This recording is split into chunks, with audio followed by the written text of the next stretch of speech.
So next, guys, let's talk about some of the truths and myths about building a technology based business or being in the business altogether. First on my list is operating a tech business is cheaper than a brick and mortar business. Wayne. I would say the answer to that is truth.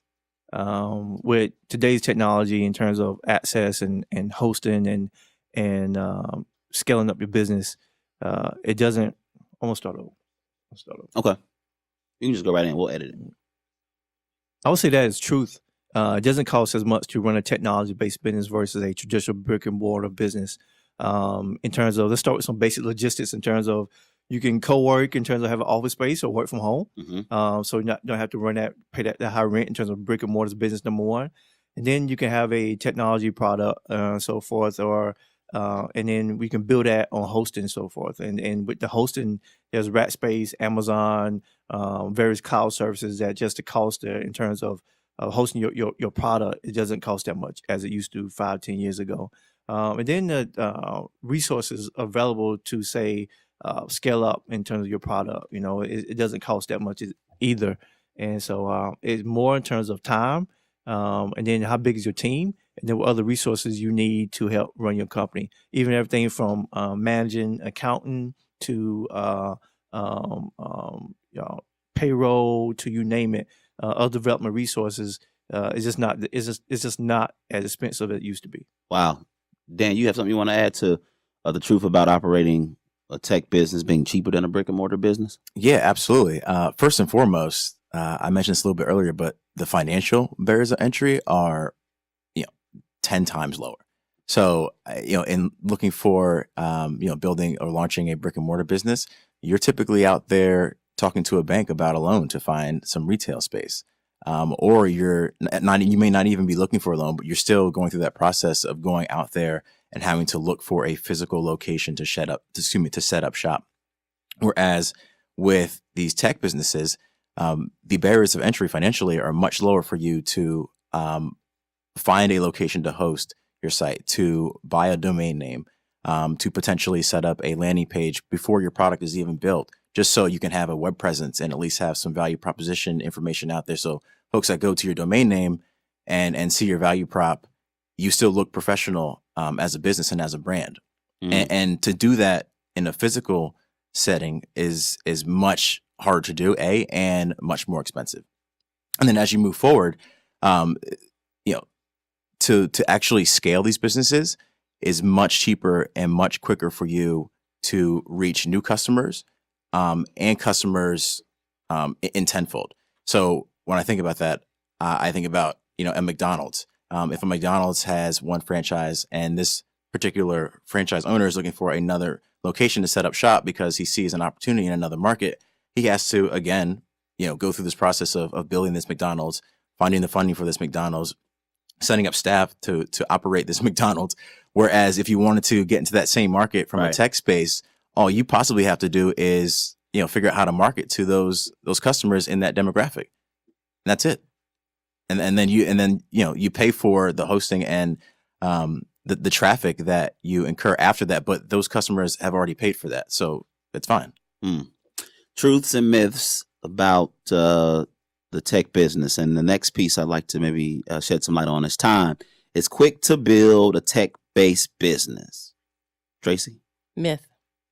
The reason why I say this is if you start off with an idea and you come up with a plan and you're executing and you find that you find a lot of holes in your idea and you keep working at it and keep working at it and it's not working, you have to change your idea. And so it may take some time. It may take a year before you even figure out how is my business actually going to work and how is it going to work effectively. And so brick and mortar, it takes time as well. But with a tech business, there's no value. Well, some people may have a good team, and before they time the time, they come up with the idea, and the time they launch can be a significant amount of time. But there are no silver bullets, no quick and easy ways to develop any business, in my personal opinion. Truths and myths about becoming a millionaire in a technology business. Wayne, what do you think? your chances are very, very little.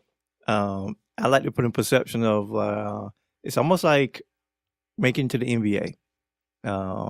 But the opportunity may not say be a millionaire, but the opportunity to use technology to say have a small business make $100,000 a year, a couple $100,000 a year is very real. And it's very real for everybody. African American, Hispanics, white, you name it. So it's like it's 2014. There's the barrier to entries are so low. Whereas like other show we was talking about like what it takes is passion.